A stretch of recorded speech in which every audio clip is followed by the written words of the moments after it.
for twin engines. Dear friends, the Fat Controller has just been having a disturbing time. He ordered one goods engine from Scotland and was surprised to receive two. They had both lost their numbers and no one knew which was which, so he didn't know which engine to keep. Hello, twins. More and more people travelled on the Fat Controller's railway. More and more ships came to the harbours. Everyone had to work very hard indeed. The trucks complained bitterly, but then, trucks always do, and no one takes much notice. The coaches complained too. No sooner had they arrived with one train than they had to go out again with fresh passengers as another. "We don't know whether we're coming or going," they protested. "We feel quite distracted." "No one can say," grumbled Henry, "that we're afraid of hard work, but—" "We draw the line at goods trains," finished Gordon. "Dirty trucks, dirty sidings, put in James. "What are you boiler aching about?" asked Duck. "I remember on the Great Western, that Tin Pot Railway—" "Tin Pot indeed, let me tell you—" "Silence!" ordered a well-known voice. "Let me tell you that an engine for goods work will arrive from Scotland tomorrow." The news was received with acclamation. The Fat Controller stared. "Did you say 2 engines, Inspector?" "Yes, sir." "Then send the other back at once." "Certainly, sir. But which?" The Fat Controller stared again. "Engines have numbers, Inspector," he explained patiently. "We bought number 57646. Send the other one back." "Quite so, sir. But there is a difficulty."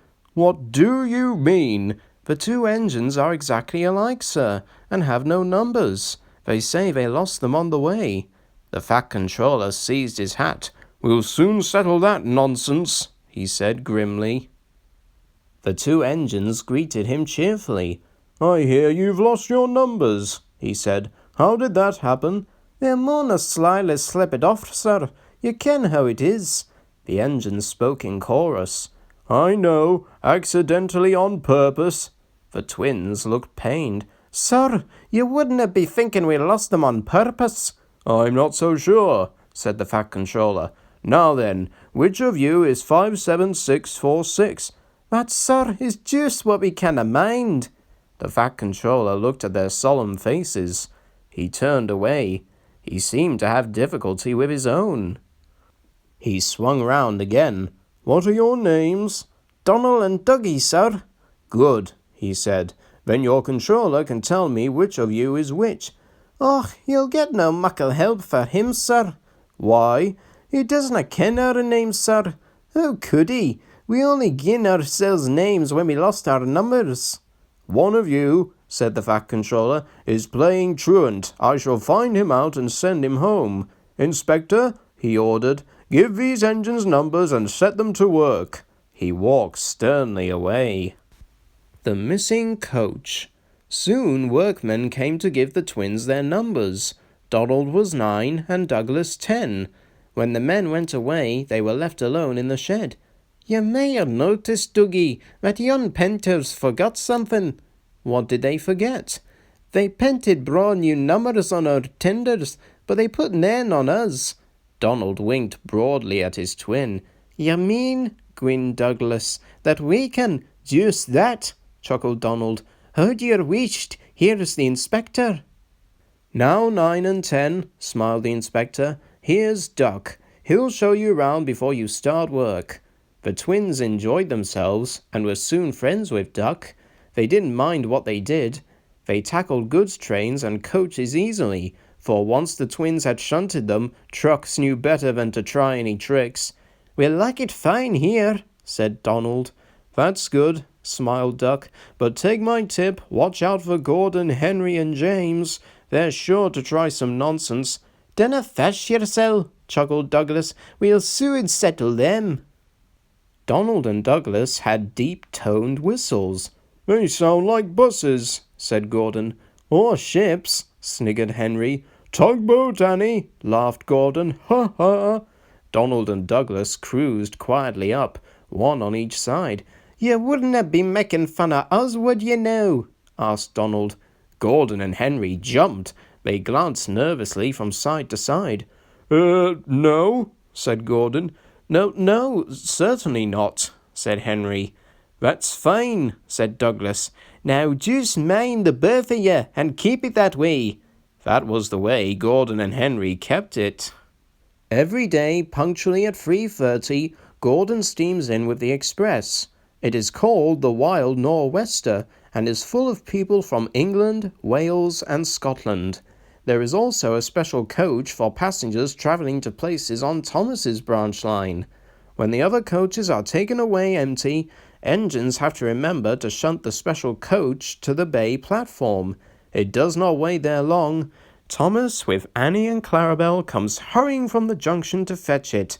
Thomas is very proud of his special coach. One afternoon, Douglas helped Duck in the yard while Donald waited to take a goods train to the other end of the line. As Duck was busy arranging Donald's trucks, Douglas offered to take away Gordon's coaches. Douglas was enjoying himself when an awful thought struck him. I hope the fat controller doesn't find out I shouldn't be here. I couldn't abide going back. He worried so much over this that he forgot about Thomas's special coach. He pushed it with the others into the carriage siding, then ambled along to join Donald at the water column. As he went, Thomas scampered by, whistling cheerfully. Soon Thomas came fussing. Where's my coach? Coach? Asked Donald. What coach? My special coach that Gordon brings for me. It's gone. I must find it. He bustled away. Losh sakes, said Douglas. I manna start the special coach with the others. D'ye see that? Exclaimed Donald's driver. A mob of angry passengers erupted from the siding. They're complaining to the fat controller. He'll be coming here next.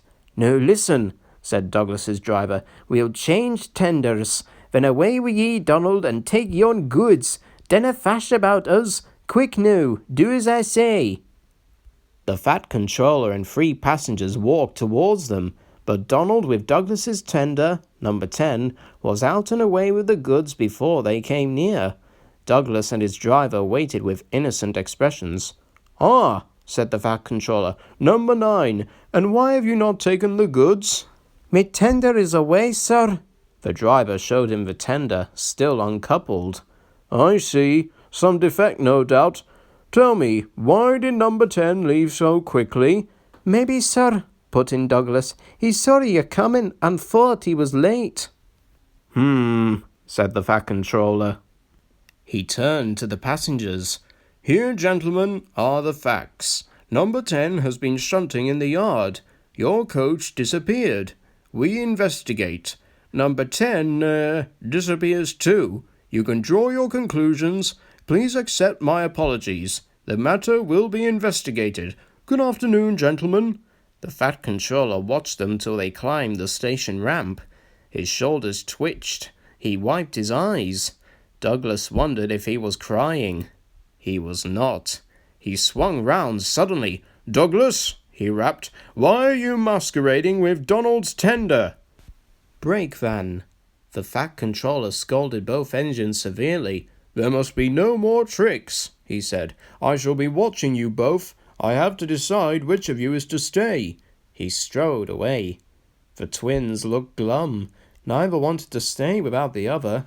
They said so. Then what is to do? Wondered Douglas.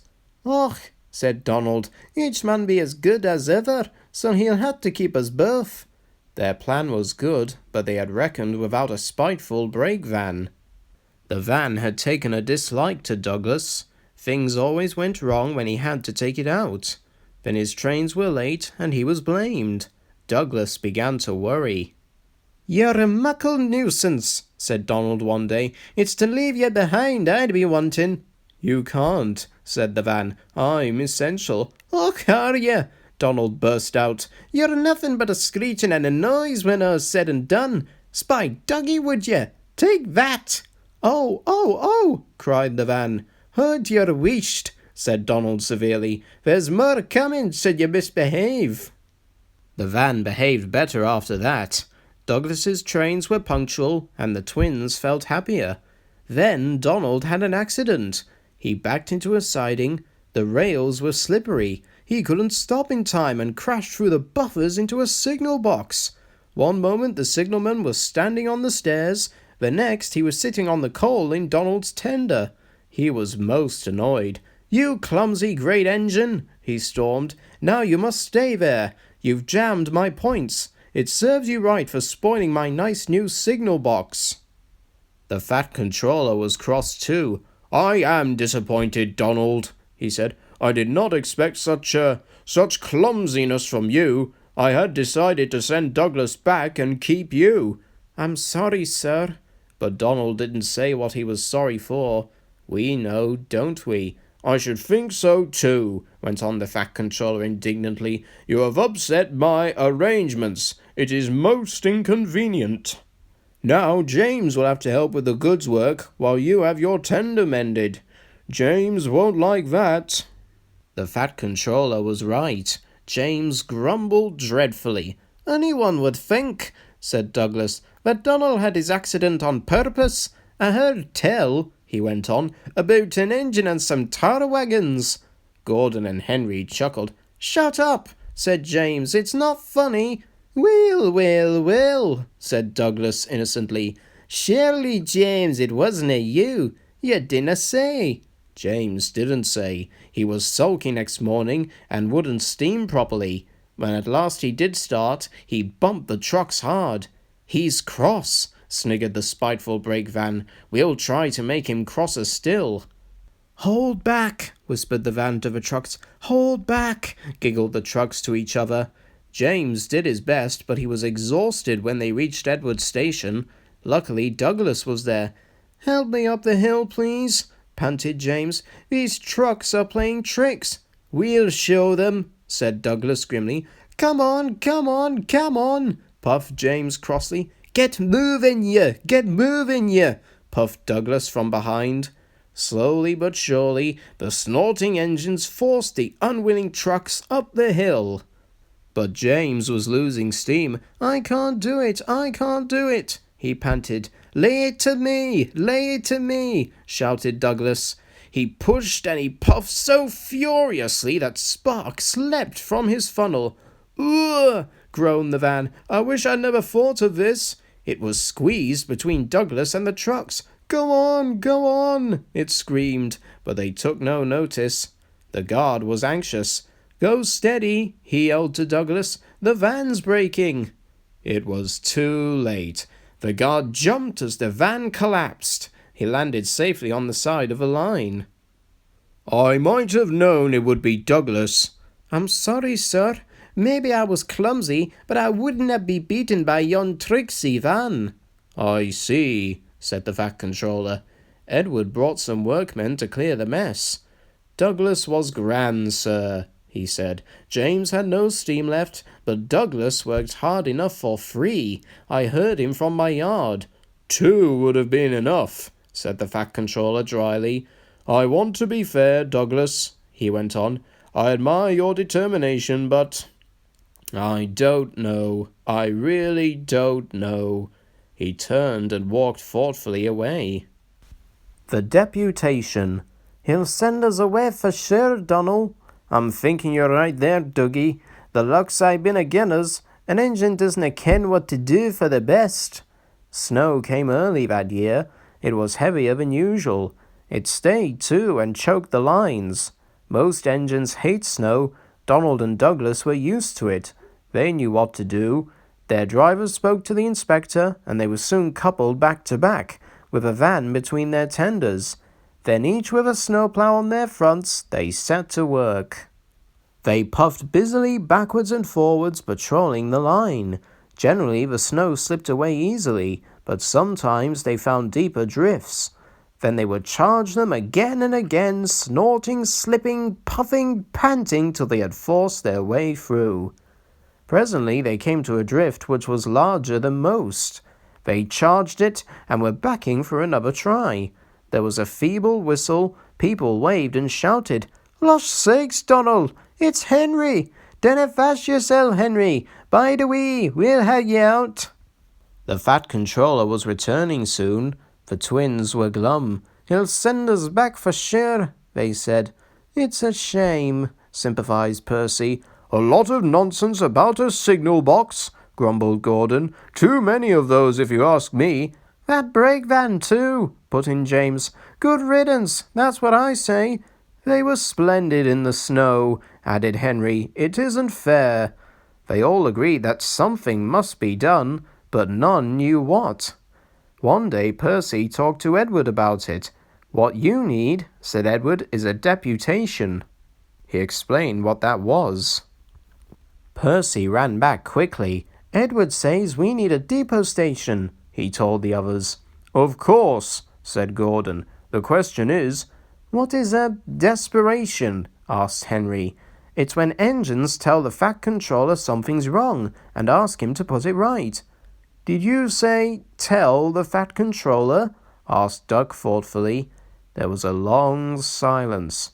"I propose," said Gordon at last, "that Percy be our, disputation." "I?" squeaked Percy. "I can't." "Rubbish, Percy," said Henry. "It's easy."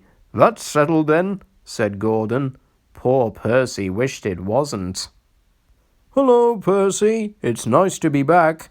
Percy jumped. Some trucks went flying. Yes, sir. Please, sir." "You look nervous, Percy. What's the matter?" "Please, sir, they made me a desperation, sir, to speak to you, sir. I don't like it, sir." The Fat Controller pondered. "Do you mean a deputation, Percy?" he asked. "Yes, sir. Please, sir. It's Donald and Douglas, sir. They say, sir, that if you send them away, sir, they'll be turned into scrap, sir. That'd be dreadful, sir. Please, sir, don't send them away, sir. They're nice engines, sir." "Thank you, Percy. That will do." He walked away.